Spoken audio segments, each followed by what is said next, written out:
Hello and welcome to Freedom Through Astrology, where we're giving you the keys. Apologize, I'm just getting over this flu bug that I had. It's freedomthroughastrology.com. I'm your astrologer. My name is Donald Patak. It's my email address, standard YouTube copyright, etc. And I'm your astrologer, and I read astrology just a little bit differently. So let me kind of explain that. I use constellational astrology. It's basically astrology by the visible sky. Tropical astrology fixed the signs to seasons way back in 200 something AD, the 220s. And precession of the equinox, which determines their astrological age, says that the constellations have shifted by a grand total of 25 degrees. So I read the planets where they actually are in the sky, not according to some calculations made by an astronomer back in the Roman era. I use the natural size of the constellations because Mother Nature in her wisdom made them all different sizes. The Virgo is huge at 48.5 degrees, whereas things like Aries and Scorpio are less than 25 each. So the constellations are all different sizes, making things very interesting. I use astrological midpoints because the IAU boundaries are arbitrarily drawn. Advent Chimenti noted this in his writings and came up with a midpoint system that has the stars actually in their original constellations. I use it. I think it's more accurate. I do read 13 signs because if you follow astronomy and you're looking at the zodiac belt between Scorpio and Sagittarius, there's this nice gap. What is it? A fucus. It's the sign of the wounded healer. The symbol is of a man holding a snake by the head and the tail. Interesting, in ancient times, the snake symbolized knowledge. So this is an individual who's gained knowledge and learning to use it to heal themselves so they can heal others with similar wounds. This is the weekly edition, so these are the transiting to transiting only. These are universal lessons, so have compassion on your fellow Earth travelers. I read using evolutionary astrology. These are lessons to learn. There's a high road and a low road. We're fated to have these transits happen. We can choose how we're going to work with them. So freedom of choice is essential. Dates are based on the Eastern U.S. time zone, whatever that happens to be. I am operating within 1 degree of exact, which is why my transit lines seem a little short.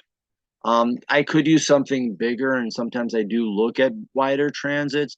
However, that gets a little overwhelming for me, and if I'm feeling overwhelmed, you're going to feel lost.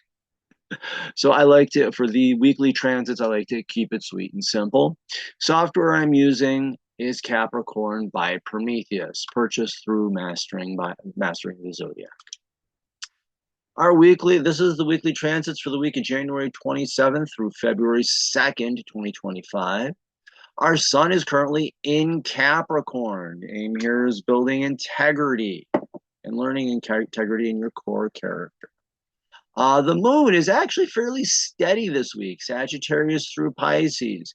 So we're going to have a steady emotional state, which will be very nice. So it starts in Sagittarius, ends in Pisces. It's actually a very smooth flow. We do have the new moon this week in Capricorn. You'll hear tropical astrologers say Pisces, I believe it is. Kind of impossible. When you take a look at where the sun rises, it's in Pisces. So or the sun's rising in Capricorn. So the new moon's going to be in Capricorn. On the spring equinox, it will rise in Pisces, but not this week. Our most active planets on the inner planets this week will be Mercury and Venus. On the outer planets, Neptune and the nodes of the moon. I can put, Pluto could be in there, but mostly Neptune and the nodes of the moon, definitely. Our big power transit for the week that actually occurs later in this week is Mars squaring Chiron. Next week, we will add in the Neptune North Node conjunction, but for this week, Mars having the courage to facing the challenge of learning how to heal. Definitely going to face that. And station direct, another planet starts moving forward in the skies. Hey. Uranus, however you want to pronounce it, begins to move forward in Taurus, finding peace and strength and stability in your individuality. Leaving us only two planets retrograde right now: Mars, courage and assertiveness, and Jupiter, opportunity.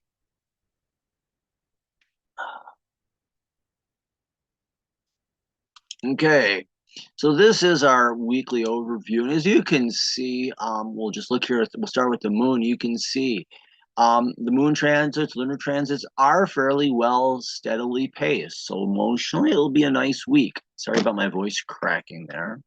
Kind of busy, intense will be most likely Tuesday and Wednesday, because Tuesday we do have, forgot to say this, Mercury enters Capricorn on Tuesday. I thought I had that on the previous slide, my bad. But Tuesday, Mercury does change signs into Capricorn and faces the Pluto gate holder. All hail Pluto. And on Wednesday, we have the full moon in Capricorn, as I said, and we also have Uranus going station direct. So Tuesday and into Wednesday will definitely be more intense. The transits, the transits, as you can see, are actually fairly steady, and they do pick up on next week Sunday. So that's interesting there. Don't need this. Let me get my notes here. So from last week, we do, starting on Saturday, Venus in Pisces sextiling Uranus retrograde in Taurus. So Venus in Pisces is learning to be present in your relationships. I think that's anytime I'm dealing with Pisces, it's transcendence, trying to seeing your relationships from a new perspective. I also like to say it's always good to be, Pisces is also learning to be present. I think that works well with it. And Uranus is the planet of individuality and authenticity. You learning to be you, and the retrograde is reflection. Are you being yourself? Are you finding the peace, and in Taurus, peace, strength, stability, and being who you authentically are? And the sextile there is an excitement or an interest. This is like because this is a waning sextile. Venus is approaching Uranus. This is kind of like that second breath of air. Are you learning to be yourself in your relationships? And how's that strengthening you? So learn to be present with others and see how that can help you be more authentic and find peace and stability in your relationships as well, and in your own life. Learn to be who you really are in your relationships can be strengthening rather than being somebody else. Hey, be you. It's always a good thing. The shadow here, Venus can be slick and manipulative and lazy. And in Pisces, living some sort of fantasy as if you're really going to control people. And Uranus can be either acting out or selling out. And in Taurus, it gets into this rigid mindset.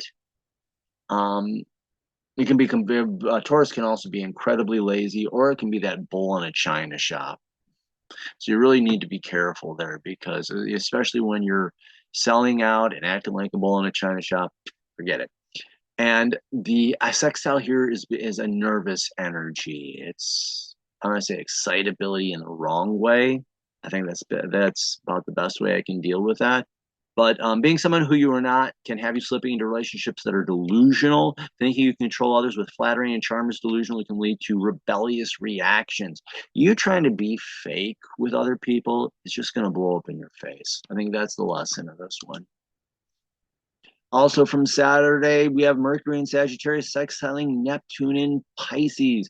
So this Mercury in Sagittarius is you learning to have confidence in your ability to learn and communicate. And Neptune in Pisces, Neptune can be about your spirituality. It very well can be. And it can also be learning to be present and just being in that moment, being conscious and aware of what you're learning and what you're communicating. I actually do like that. So learn to have confidence in spiritual insights that you do receive. Be open-minded about new spiritual ideas and your ability to learn. Also, be in the moment with spirits can help you have more confidence. Be surprised when you're not worrying about the past or the future and you're actually caught up in the moment. You get in that moment. Amazing revelations can happen. Shadow here, Mercury and Sagittarius can be over or underconfident in your ability to learn and communicate. So it can be the know-it-all, or a person who doesn't think they can learn at all, and gosh darn it, they know that. Neptune and Pisces can fall into fantasy and be extremely delusional. So, not trusting your ability to learn or thinking you know it all can have you fall into a rigid mindset and have you falling into an illusion about your actual knowledge. Also, mindless chatter can lead to distractions that pull you away from the present moment. So, yeah, illusion and delusion can be very distracting. Be careful about that. Sunday, we also have the moon entering Sagittarius, opening your mind and opening your emotional self to new ideas and experiences. And look for new experiences that can give you hope. The idea here is to stand up emotionally, get up, go out, and be happy. And the shadow here, we know the moon can be moody, and it can be that overly expressive, or I like to do the over and under. It can be overly expressive, or it can just be that person that's emotionally locked down. And in Sagittarius, again, that over under confidence. So it can be falling into the status quo and keeping in the past keeps you caught in a cycle of being defensive about any and everything. So the cycle here of the moon in Sagittarius can have you becoming defensive and living in the past. No, that never works out. And what else do we have here? Mercury sextiling the North Node as well.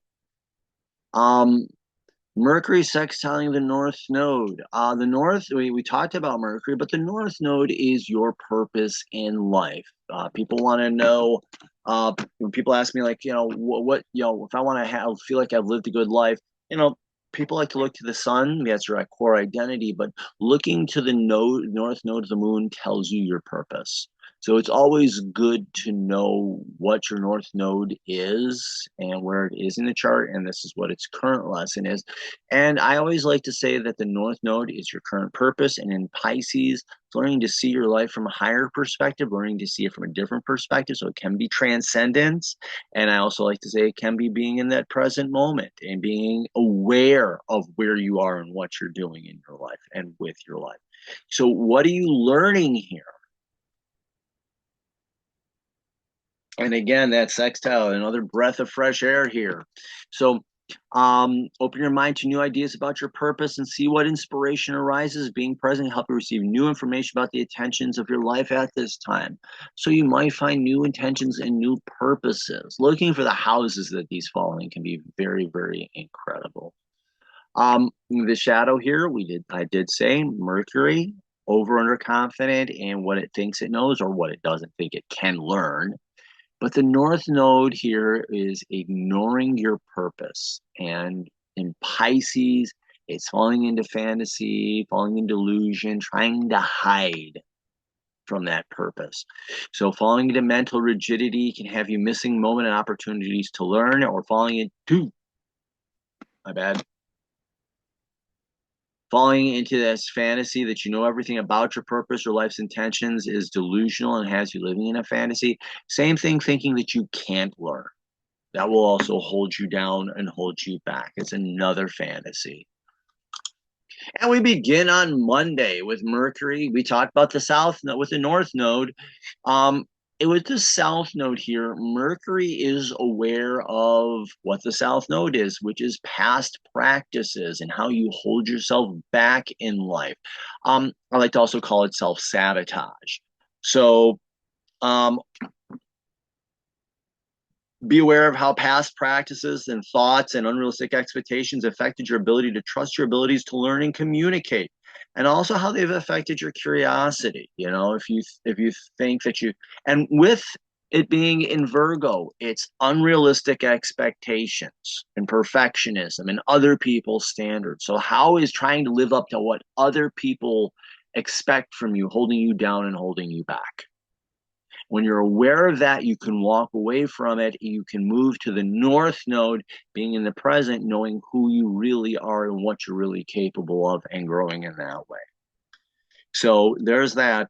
However, the South Node in Virgo can be ignoring your life's purpose and just holding yourself up to those unrealistic expectations.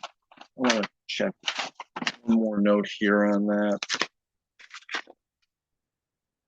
Oh yeah, it's getting caught up in it's reliving the past.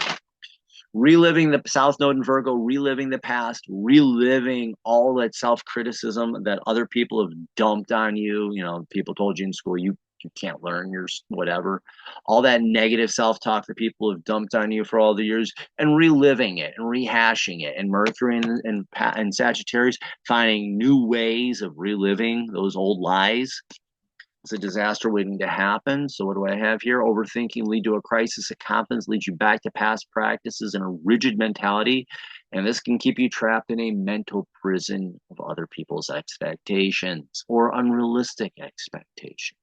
This is quick though, so thankfully. Tuesday, Mercury enters Capricorn. Yay, Mercury, learning and communication. And in Capricorn, lesson of Capricorn is integrity in character. So it's letting your learning to have integrity, learning to have character, letting your word be your bond as well. Yes, I have Kid on my lap. So time to focus on mental self-discipline can lead to maturity and integrity in learning and communication. Look to mental challenges before you and face them, knowing that you can overcome them. I like to tell people like Capricorn is this really weird animal. My friend Michael or Uma Stellar calls it the sea goat, all sorts of things because it is half goat, half seal. But things that I've read say that seal comes from water, symbolic of spirit. And the goat is an animal that climbs mountains, earth, real world, achievement. So this is taking those spiritual ideas and spiritual inspirations and making them real world. So this is taking that spiritual ideas and learning and whatever and making them real world practical. So there's that, yeah. And the shadow, Mercury can just be mentally scatterbrained. Either it knows it all, can't learn it all, endless chit chat. And in Capricorn can be time serving, control freak, micromanaging everybody else and ignoring yourself. So being unfocused or over under confident in your abilities to learn, communicate leads to wasting time and misguided efforts, refusing to learn from those who can help you, trying to control other people, ick, bad. Your lessons are the lessons for your life. And on Tuesday, Mercury conjunct Pluto. Pluto's a wonderful planet to learn to work with because Pluto is a planet of transformation and change. So this Mercury hitting into Pluto conjunct mental transformation, changing the way you think, changing the way you speak. And in Capricorn, integrity, character, life, I say life purpose, I think it's a little much, but it's a good, be a very positive, powerful transformational experience, So what do I have here? Oh yeah. Opening up to deep learning can lead to inner transformation and healing. Yes, Pluto is about deep inner healing as well. Accepting challenges to learn and use self-discipline to rise to your challenges, facing them with maturity can lead to healing. And persistence, learning that persistence can lead to success. So if you're learning something new, that persistence leads to success is a great thing. And how you change. There was a movie years ago where Anthony Hopkins played C.S. Lewis. And it sort of relates to this. Everybody was talking to him about a situation he was involved with his wife, and he goes, "Prayer doesn't change God or change the world. Prayer changes me." Well, this is about you changing you, and you changing your thoughts and your speech patterns. So, examine your self-talk. Be a very good thing to do. And hey, this is like a Capricorn type week because the moon also enters Capricorn. So emotionally, you're up for a challenge here as well. So accept emotional challenges that are in front of you. Knowing self-discipline and long-term commitment success is possible. That's a big lesson with Capricorn is self-discipline, self-management, long-term. I wish Capricorn was larger in the sky, but it's not. Because that is a challenging lesson to learn, but it's an important one. However, we do know in the shadow that the moon can be emotionally off the rails, moody, hey, And then in Capricorn can be time-serving, self-defeating, a worrywart. So losing self-control or purpose can lead to attempts to control others, and the outcomes with disaster effects, and just leading to you to worry about everything and trying to micromanage everything. It's a recipe for disaster. Don't do it. Wednesday, hey, Uranus moves station direct. The planet of individuality and authenticity steps forward in life. And you're learning to find peace and stability. Oh, didn't want to do that. And you're learning to find peace and stability in your life.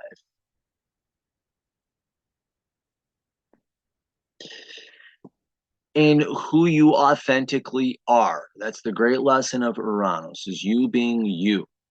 So find your own peace and stability, find your own way to peace and stability, and also pay attention to your own instincts. I think that's a nice word there for Taurus. It can reveal your true self. Learn to pay attention to who you really are.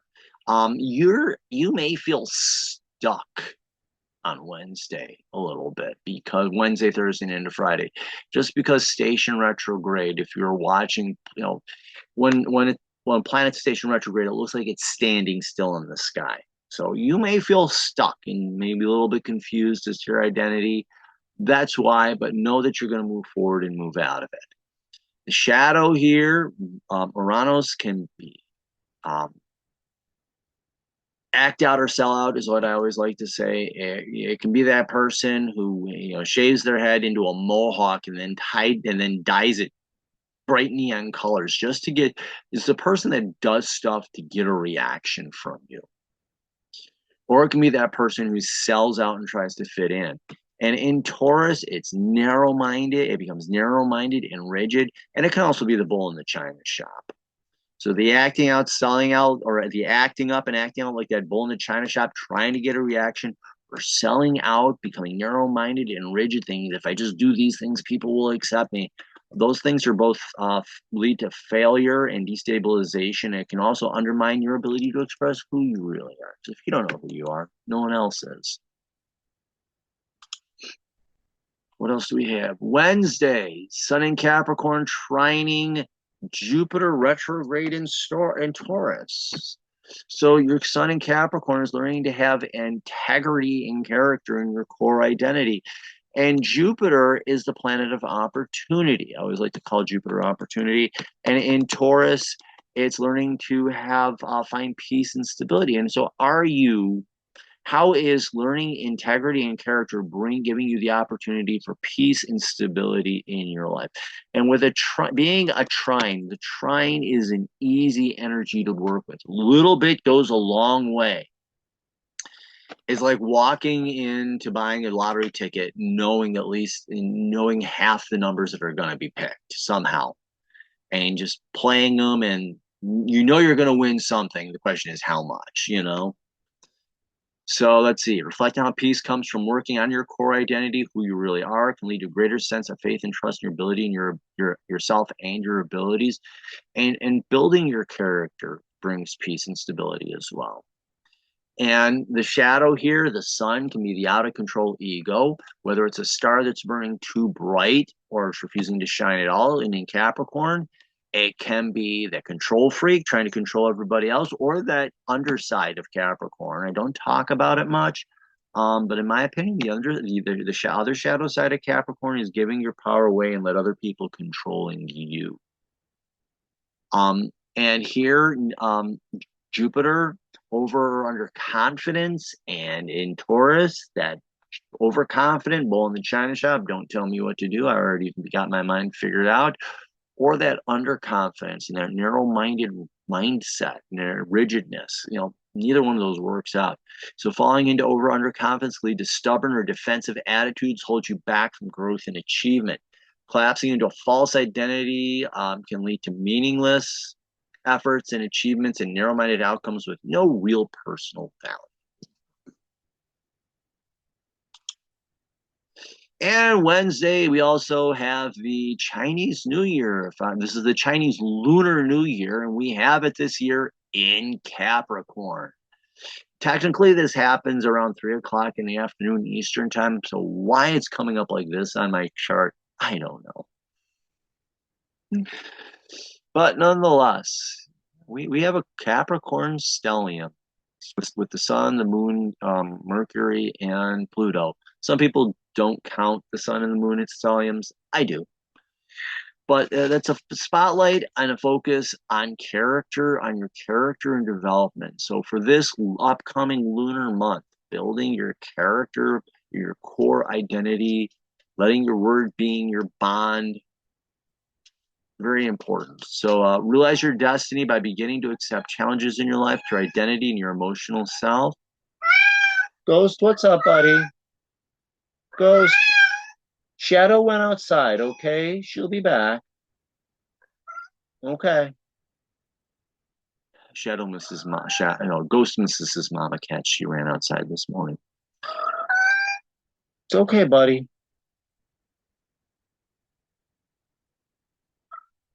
Ghost, go curl up with one of the ghosts. They'll like you. So realize your destiny by beginning to accept challenges in your life, identity, emotional self. Working through them can lead to healing your core identity and your soul. Pay attention to your moods as they provide clues about your journey. I think that's very important here. And the shadow, we talked about the sun, a star that burns too bright or refuses to shine at all. And the moon is moody in Capricorn, and control freak, time serving, rotten, foul mood, ick. So falling into a bitter mood and attempting to control the world around you can feel like an overwhelming task and lead to bitter frustration and emotional constriction. Yeah. We also have a stellium here in Pisces on that day as well. Thursday, the moon enters Aquarius. So the emotional self is seeking Aquarius, independence, just wants to feel free and feel what it feels for a day. So free yourself from the need for approval from others and let go of their expectations. Learning to be emotionally independent can lead to new directions and purpose in your life.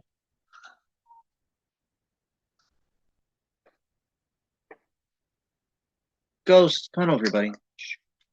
It's okay. There you go, buddy. Okay? Mama will be back. Shadow will be back. She always comes back. Don't worry. There you go. Jump on.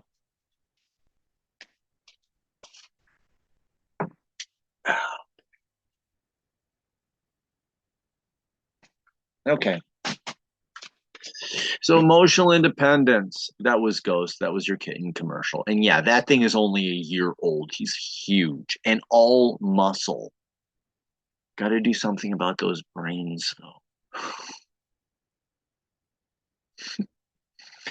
I hate to say that. Sometimes he's not.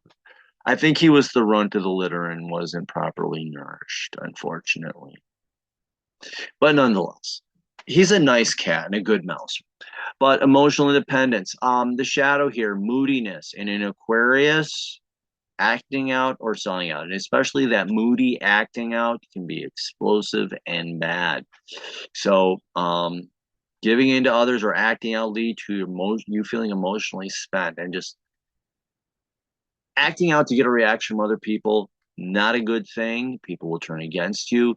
Selling out and trying to fit in, feel what you really feel. And if you don't, and trying to fit in, everybody hates a faker.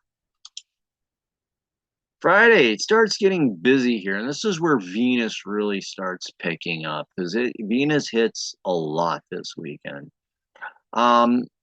Venus is conjunct Neptune in Pisces, so I like to call this learning to be present in your relationships. Venus is about relationships, relating to others. It can also be about creativity. Neptune in Pisces always, I like to say is, don't just do something, sit there. So it's really learning to be present, learning to find inspiration. So how is learning to be present with other people inspiring for you? Let's see. I also wrote here, examining your spiritual relationships or the spiritual side to them. and see how being present can help improve them and inspire them to new heights. Very Piscean thing there, being inspired to new heights. Also look to see how spirit can inspire your creativity. Some of the greatest artistic endeavors have come from inspiration, from dreams or doodling or whatever. Yeah. Different ways of being inspired. And Venus is about creativity and it is about relationship. I think we need to focus on that artistic side. However, Venus, slick and manipulative. Neptune in Pisces. Neptune rules Pisces. So this is falling into the grand delusion. Not Styx's grand illusion, the grand delusion, because that's really what it is. So falling into a fantasy leads to laziness or attempts to manipulate others and can lead to failure to bond with others and have you living in a state of self-deception or lies. And your creativity just ain't there. You're just playing a copycat. And our power transit for the week is Mars retrograding in Gemini, and retrograde just means reflecting. So you're reflecting on your learning communication is in a square, a challenge, and the purpose of the square is to strengthen you. And Chiron in Pisces is learning to heal and release wounds. So reflect on how courage to learn can lead to healing and the challenges that you face, and helping you to learn how to release the wounds that you've received. Learn to take action on new information that can lead to healing and transcending of the wounds, which understanding them from a different perspective can lead to healing. Now, the shadow of Mars is fear. And that can be those angry emotional outbursts. It can also be cowardice. And squares, here's a challenge, but it's a challenge that crushes you. The failure of defeat, that crushing failure of defeat. Ghost, come on over here, buddy. And Chiron in Pisces is refusing to heal or denying the wound or denying the hurt, or it's hurting others and denying it. So what I have here is falling into fear, acting out on it can lead to deeper wounding of yourself and others. Rather than strengthening your position, it can weaken and see your strengths fade away. Also, learning how to hurt others, bad thing. And this is a long transit. Mars is the slowest of the fast movers, taking over 2 years to circle the sun. And as you can see, 31st through February 7th, that's a good long transit. So this is our power transit for the week. Saturday, the moon enters Pisces. A little fast mover there. And the moon, your emotional self, is looking to find inspiration. So how do you find inspiration? Well, it's going to hit Venus, so inspiration, being with other people, and it's going to find, it's also going to be conjunct Neptune, and so it's maybe through meditation and peaceful time, and inspiration through the North Node, finding your purpose. So yeah, there'd be a lot of transits, but yeah, open up to new vision and inspiration for your life during this time. Exploring your inner life can help you find a greater depth of understanding. And again, the moon is moodiness, and Pisces falls into delusion and fantasy. Missing this can have you fall into deep illusion that has no resemblance to reality. So you can basically be living in emotional fantasy during this whole transit and trying to escape reality and escape the world. Sunday, we have our wonderful Venus in the nodes. So Venus will be opposite the South Node. And I've got question marks there for the exact and leaving, because I've run this model several times. And if you were looking on the one slide where I showed it for the week, it actually shows this being just a little blurb on Sunday. But when I've run it 2 weeks or over a month, it takes several days. So next week, I will have these dates really hammered down. As we get closer to the transit, the program does get more exact, and also depending on the length of time I run, does affect as well. But what South Node or the South Node in Virgo, we talk about that being unrealistic expectations and past practices, past practices, and Virgo likes to be perfectionist. So how unrealistic expectations of perfectionism are holding you back in what? Your relationships with other people and your ability to be present with them. So beware of how unrealistic expectations hold you back being present with others and improving your relationships or your ability to create. Being aware of the habits can help you change them. And this is a time, like I said, this is a time of reflection. So knowing how you're holding yourself back with unrealistic expectations can actually help you move forward. Now, the shadow here is the power struggle. This is where the opposition becomes a power struggle, where you're trying to be with people, but yet you're still living in this past model and it doesn't work out. So falling into fantasy, believing that others can be controlled through manipulation leads to power struggles and an out of balance social life. And also those past practices, will just ruin everything.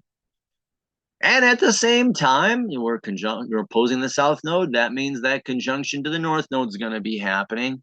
This was a little bit more precise. And like I said, the North Node is about your purpose in life at this time. And in Pisces, being present, aware, being able to see it from a higher perspective. So learning to be present in relationships, creativity can take them to, wait a minute, yeah, take them to greater depths and lead to a better understanding of the other or even yourself. It can also help you understand the purpose of those relationships and how they can help you achieve your purpose in your lifetime. So it's how you working with other people helps you to achieve a higher purpose of your life. And then you're reflecting on that South Node about past practices have held you back. However, the North Node, the shadow there is ignoring the purpose in life, and in Pisces, falling into a fantasy. And Venus, slick, manipulative, being slick and manipulative to others, can lead to loss of purpose and living in delusion. It's possible to fall into self-deception about the nature of your relationships and lead to loss of your identity with those other people. It can also have you misleading or misliving your purpose at this time. And take you off track and pull you off track. So there's that. And this is going to be the power transit for next week. It starts really, really late at night in the Eastern time zone, but Neptune conjunct the North Node. And so Neptune learning to be present with the North Node, your life's purpose. And in Pisces, learning to transcend it, see it from a higher purpose, higher perspective. So learning to be with your life's purpose at this time can be very empowering and very enlightening. And being aware of the spiritual purpose and intentions of your life at this time is very important. Learning to understand your life from a higher perspective and different perspective lead to greater compassion for yourself and others. So yeah, learning that. And the shadow, a North Node can be ignoring your purpose, and Neptune and Pisces can be falling into fantasy and delusion. So ignoring the higher purpose and trying to escape from it can leave you living a life of illusion and delusion and living a life of hype and hypocrisy. So you're not even achieving anything in your life. You're just running through the motions and hoping you're accomplishing something. Shadow, come on over here, buddy. And that starts on the 2nd, and I've run different models, and it does run for a little bit. These are two slower. Shadow, Ghost, come on over here, buddy. Shadow ran outside. Like I said, Shadow runs outside. He feels lost. But the Neptune and the North Node are two slow movers. And so when I've run different models, a week, 2 weeks, and a month, I've seen those dates change. So I will have something more consistent hammered out. But like I said, this doesn't start till late at night on next Sunday. So it really is, depending on your time zone, actually in next week's-ish. But you're going to feel the energies. So do follow me on social media. I am on Facebook, Instagram, and YouTube. So like, follow, share. Facebook and Instagram, I do daily deep. I'm doing my best to get back into doing the daily deep dives, so to help you get a better understanding of what the different transits are. Jump on the digital soul space. These companies here are making billions off your data and not sharing much, if anything, with you at all. Digital soul space, privacy first, and troll-free zone. It's not just astrology, it's all sorts of spiritual practices. You name it, it's there. And if it's not and you bring it up, people will be interested. So do check that out. And it is free. That's the other thing. They do ask donations periodically, but it is free. Let me do my site reminders. So if you do go to freedomthroughastrology.com, there's my site. The keys to life, what are they? Your first set of keys. Understand your birth chart, which is your birth contract. Why am I here? I'll tell you.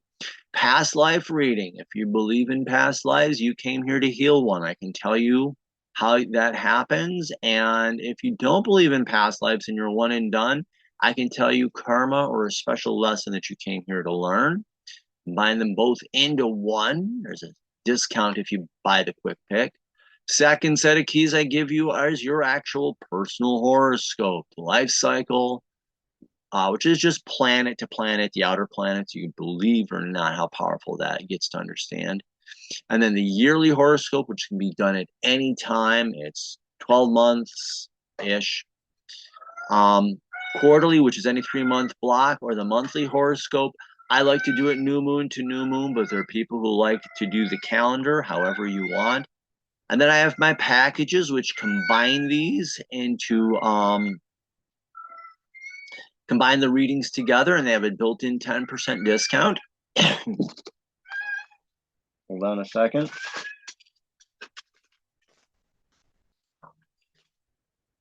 Oh, sorry about that. Still getting over this bug.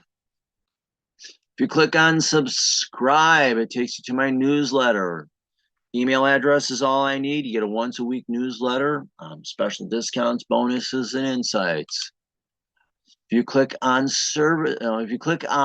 blog, that's where I do the daily deep dives and I take things deeper and I explore them deeper. If you do want an order, if you click on services, what you do is you place your order in 3 to 5 days to make the recording. I share with you a recording, and then we schedule a follow-up session where you get to play 20 questions, because when I've discovered that when I'm trying to get through that recording and you're wanting to ask me questions, things get lost. So I like to give you the recording, you write your questions out, and then we sit down and we discuss them. And it actually works out a lot better. And I do have what I call my digital office hours during the week, usually 7 o'clock on. Just send me a direct message. Hey, you available? Or an email, and I'll say, yeah, sure, go ahead. And you choose 15, 30, 45 hour, or an hour and a half, and ask me questions, and I will do my best to give you the answers. So that's direct live one-on-one. So let's go back here. So there you go. Follow me on social media. Like, follow, share, sign up for the newsletter. And remember, visible sky, your life changes. Thank you very much. I am feeling better this week from everybody who did mention it or sent me messages. I do feel better. So hopefully career changes and all that stuff works out for me well this week too. Thank you very much. And I hope to see you throughout the week and next week on the Freedom Through Astrology channel. Have the best week possible.